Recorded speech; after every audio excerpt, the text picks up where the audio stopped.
When you become the governing power, جب آپ حکومت کا حصہ بن جاتے ہیں تو آپ کی ذمہ داری بنیادی ضروریات کی فراہمی کے ساتھ ساتھ سفارتی معاملات بھی ہوتے ہیں جن کا سامنا ہر ملک کو ہوتا ہے، اور ایک ایسے پیچیدہ خطے میں جہاں افغانستان واقع ہے جس میں ایسے بہت سے غیر ریاستی عناصر سے روابط بھی شامل ہیں جن کے محرکات اور نقطہ نظر جدا جدا ہیں، اور ساتھ ہی کچھ اہم علاقائی طاقتیں جیسے چین اور روس۔ میرے خیال میں اس وقت طالبان کو توازن برقرار رکھنے میں مشکلات کا سامنا ہے۔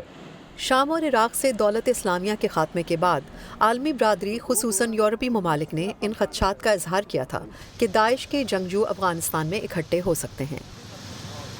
تجزیہ کاروں کو خدشہ ہے کہ وہ عسکریت پسند عناصر جو طالبان کے اقتدار سنبھالنے کے بعد اپنائی گئی پالیسیوں سے اتفاق نہیں کرتے، وہ داعش کے انتہا پسند نظریات کی حمایت میں اس تنظیم میں شامل ہو سکتے ہیں۔ اوباما دور میں امریکی وزارت دفاع میں افغانستان کے کنٹری ڈائریکٹر کے طور پر خدمات سر انجام دینے والے جیسن کیمبل کے مطابق امریکہ کی تشویش کے باوجود اس کا خطے میں داعش کو روکنے کی کارروائیوں میں شامل ہونے کا فوری امکان نہیں۔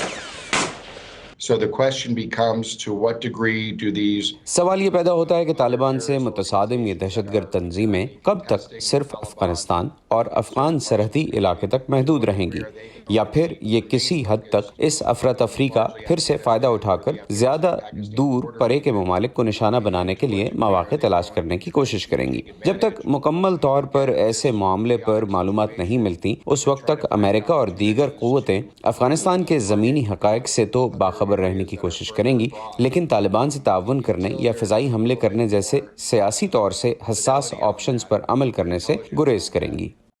اگرچہ ایک پریس کانفرنس میں امریکی chairman of the joint chiefs of staff general mark ملی کہہ چکے ہیں کہ امریکہ داعش کے معاملے پر افغان طالبان کے ساتھ کام کرنے کے لیے تیار ہے، تاہم سابقہ 4 اسٹار امریکی جنرل ویزلی کلارک کو ایسا ممکن نظر نہیں آتا۔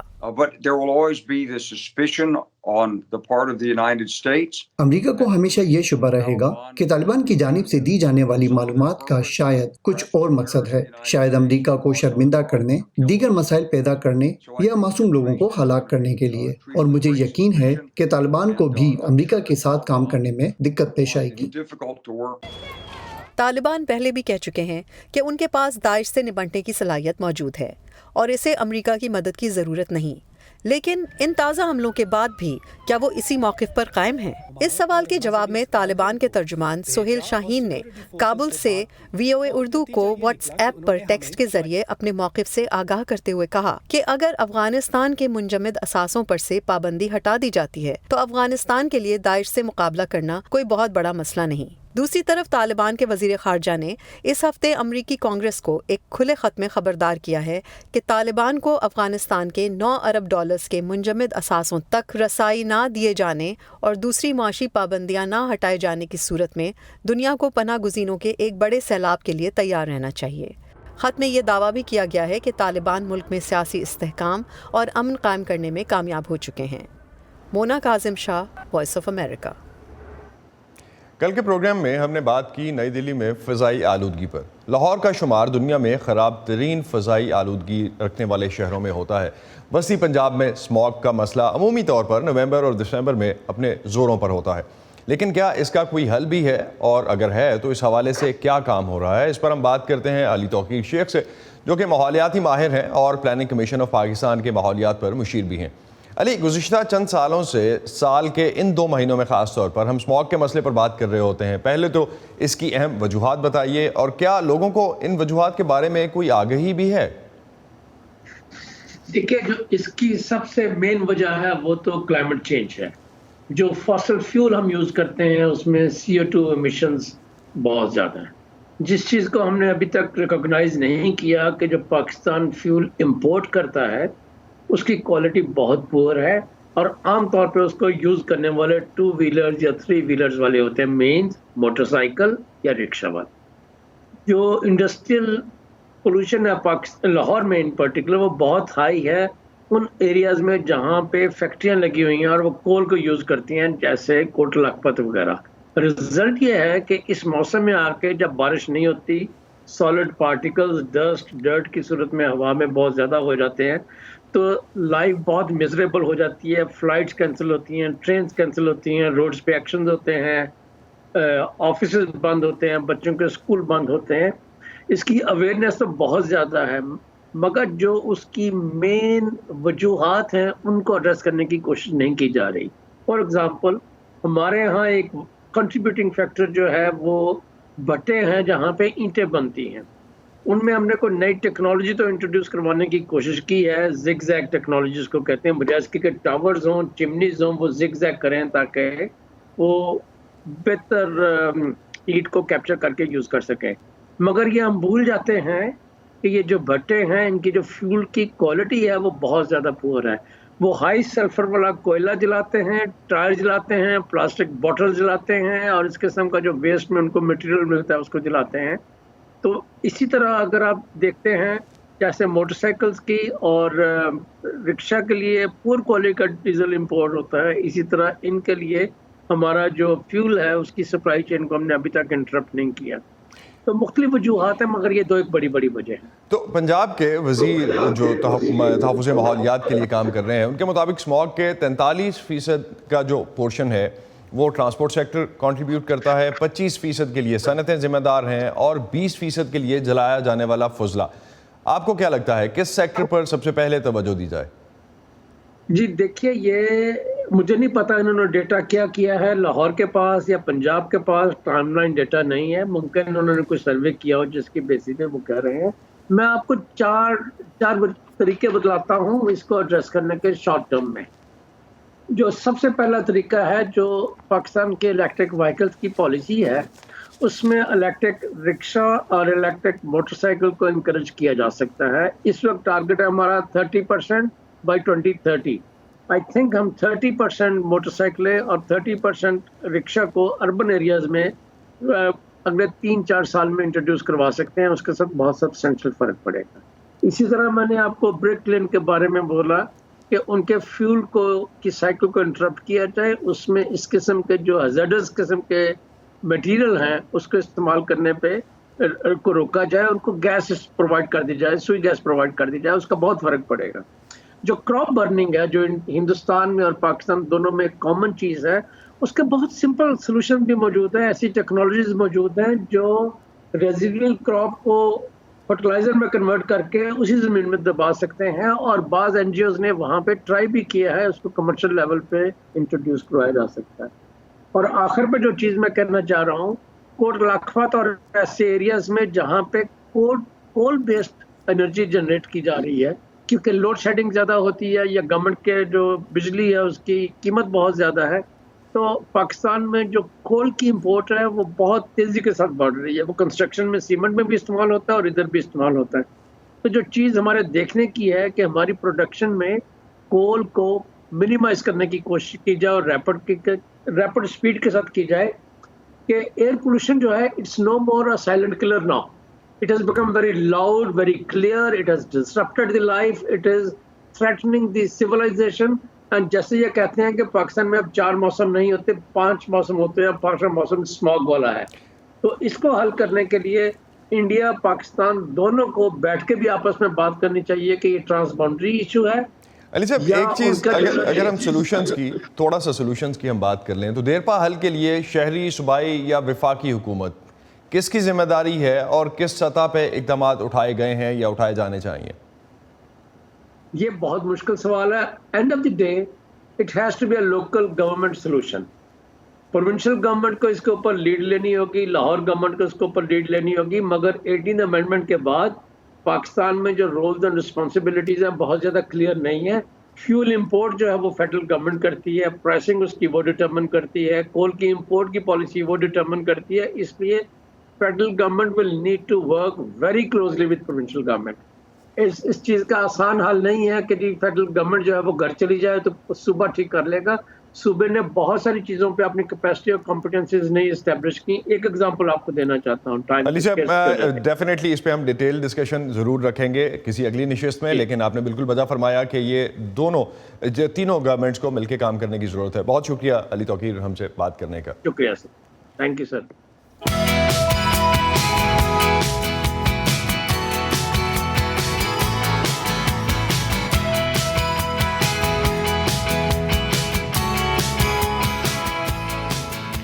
پاکستان دنیا بھر میں ذیابیطس کے مریضوں کی تعداد کے اعتبار سے تیسرے نمبر پر ہے۔ اس مرض کی دو بنیادی اقسام ہیں، ایک جو کہ زیادہ عام ہے وہ بڑی عمر میں جا کر ہوتی ہے، ٹائپ 2 کہلاتی ہے۔ ٹائپ 1 عام طور پر موروثی ہوتی ہے اور تمام عمر ساتھ رہتی ہے۔ اس مرض میں مبتلا بچوں کی زندگی کیسی ہوتی ہے اور آپ کو اپنے بچے میں کن علامات پر توجہ دینی چاہیے؟ آج کے لائیو 360 میں اسلام آباد سے عاصم علی رانا کی رپورٹ۔ 7 سالہ ام حبیبہ دیکھنے میں عام سی بچی ہے، لیکن اسے دن میں 2 سے 3 بار شوگر چیک کرنے کے بعد انسولین لینا پڑتی ہے۔ عام بچوں کی پسندیدہ میٹھی چاکلیٹیں ام حبیبہ نہیں کھا سکتی۔ چیزیں میں نہیں کھاتی، ڈاکٹر نے منع کیا ہوا ہے۔ ڈاکٹر نے منع کیا ہے کہ آپ نے چاکلیٹ نہیں کھانی کیونکہ آپ کی طبیعت زیادہ خراب ہو جائے گی۔ ام حبیبہ کو ذیابیطس ہے۔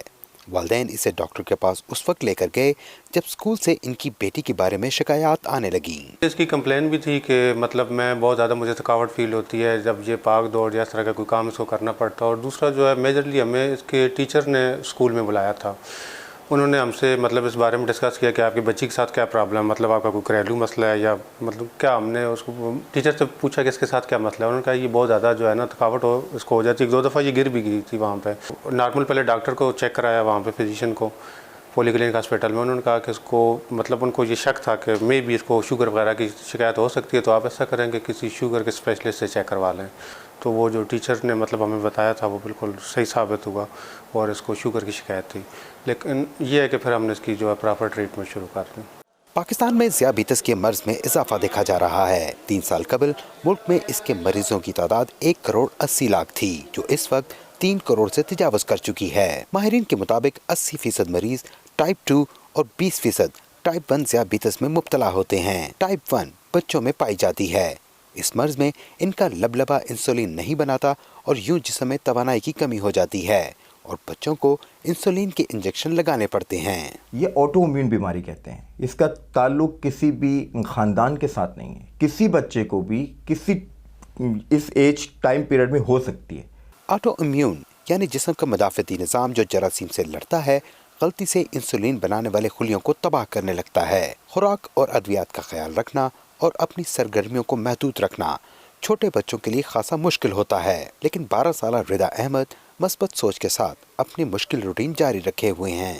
ڈائٹ کے ذریعے اور ایکسرسائز کے ذریعے تو ویسے بھی ہوتا ہے، لیکن پازیٹیو تھاٹس بھی ہونے چاہیے ایک ہیومن کے اندر، کہ آبویسلی اگر مجھے ہے تو دنیا میں کسی اور بندے کو بھی ہے، میں اکیلی نہیں ہوں اس میں۔ موسٹلی لوگوں کو یہ ایک لگتا ہے کہ اس کی وجہ سے میرے میں کوئی ڈسیبلٹی ہے، جو آنیسٹلی میرے میں نہیں ہے۔ میں صرف کچھ چیزوں کو اوائڈ کرتی ہوں، لیکن میں کوئی ڈسیبلڈ نہیں ہوں، میں بھی ایک نارمل ہیومن بینگ ہوں۔ ڈاکٹر عمر وہاب کہتے ہیں کہ ذیابیطس کے شکار بچے کی مناسب دیکھ بھال کے لیے والدین کو ہی نہیں، اساتذہ اور اس بچے کے ارد گرد موجود رہنے والے دیگر افراد کو آگاہی دینا بہت ضروری ہوتا ہے۔ جو سپورٹس ایکٹیویٹیز ہیں اس کو اس طریقے سے آپ کو مینیج جو ہے وہ کرنا پڑتا ہے کہ ان کی شوگر کو لو نہ ہو، اور جو لو ہونے کا پروسیس ہے وہ یا تو اسکول میں ہوگا یا وہ ان کے کوئی ایکٹیویٹیز کے دوران ہوگا، تو اس میں جو ان کے دوست ہیں یا ان کی جو فیملی ہے اس کو زیادہ ایجوکیٹ جو ہے وہ کرنا پڑتا ہے۔ ماہرین صحت کے مطابق ضروری نہیں کہ ٹائپ 1 ذیابیطس کے ساتھ زندگی گزارنے والے اپنے بچوں کو بھی یہ مرض منتقل کریں۔ ٹائپ 1 ذیابیطس کی کچھ بنیادی علامات میں تھکاوٹ، بار بار پیاس لگنا، زیادہ پیشاب آنا، وزن کم ہو جانا اور نظر دھندلا جانا شامل ہیں۔ ذیابیطس قابل علاج مرض ہے۔ ماہرین کے مطابق روزانہ ورزش اور ادویات کی مدد سے ایک صحت مند زندگی گزارنا ممکن ہے۔ عاصم علی رانا، اردو VOA، اسلام آباد۔ بھارتی وزیر اعظم نریندر مودی نے تنازع کا باعث بننے والے ترین زرعی قوانین کو واپس لینے کا اعلان کیا ہے۔ ان قوانین کے خلاف بھارت کے کسان 1 سال سے زائد عرصے سے احتجاج کر رہے تھے۔ اس خبر کی تفصیل اور دنیا بھر سے اہم خبروں اور دلچسپ معلومات کے لیے آپ آ سکتے ہیں ہماری ویب سائٹ urduvoa.com پر۔ یہ سارا کانٹینٹ آپ کو ملے گا ہمارے سوشل میڈیا پلیٹ فارمز پر بھی۔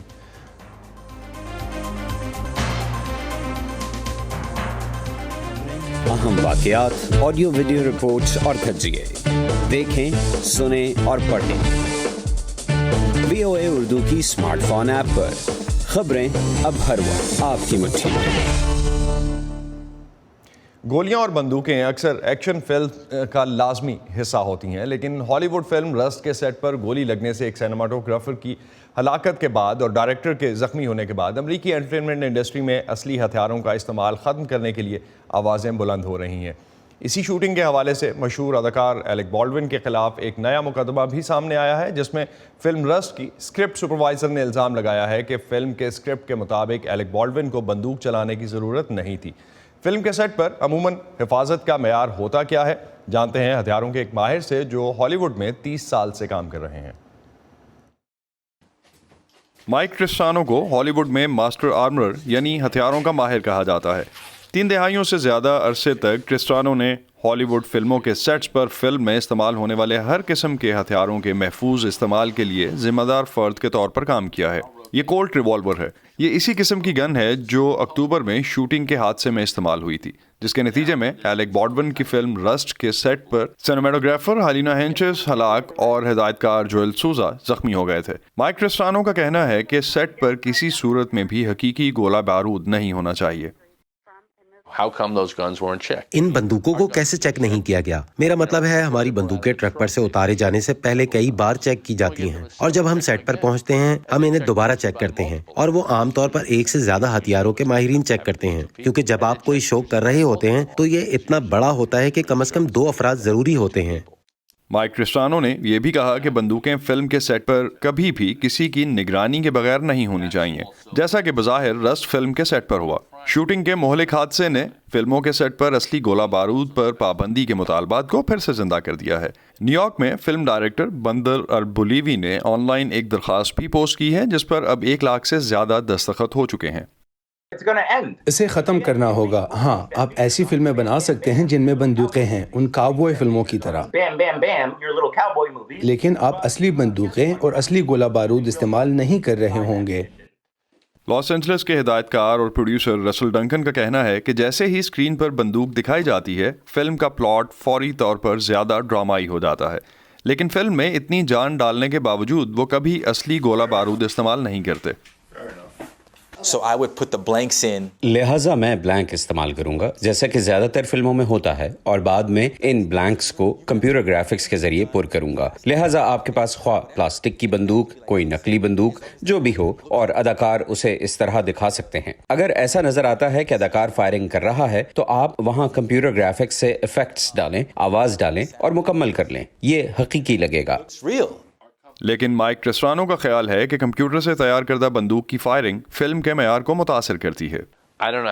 میں نہیں جانتا کہ وہ لوگوں کو کیسا لگتا ہے، لیکن جب میں اسے دیکھتا ہوں تو میرے خیال میں یہ بہت برا لگتا ہے۔ انتہائی مصنوعی نظر آتا ہے۔ گولیاں فوٹو فلیشز کی طرح نظر آتی ہیں۔ گولی کے خالی کھول کر چلنا درست نہیں لگتا، اور کسی تاریخی فلم میں یہاں مجھے کوئی پرواہ نہیں کہ کوئی جو بھی کہے، آپ کیمرے پر سیاہ پاؤڈر کے دھوئیں کی نقل نہیں کر سکتے۔ یہ بہت ہی برا لگتا ہے۔ مائک ٹرسٹانو کا کہنا ہے کہ فلم کے سیٹ پر بندوقوں کے حادثات شاذ و نادر ہی ہوتے ہیں، لیکن سیٹ پر مجموعی سلامتی ایک مسئلہ ضرور ہے۔ ایسوسیٹڈ پریس کی 2016 کی ایک رپورٹ کے مطابق 1990 کے بعد سے ہالی ووڈ کے سیٹس پر 40 سے زیادہ اموات ہوئیں اور 150 سے زیادہ افراد شدید زخمی بھی ہوئے، جو زیادہ تر سٹنٹس غلط ہونے کی وجہ سے ہوا۔ جینیا ڈولو کے ساتھ اسد اللہ خالد، وائس آف امریکہ۔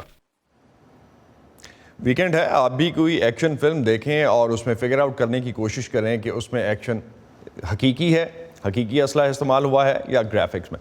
اسی پر ختم کرتے ہیں آج کا ویو 360۔ اسٹے سیف، اور پروگرام پر اپنے فیڈ بیک کے لیے آپ آ سکتے ہیں facebook.com/VOA اردو کے پیج پر۔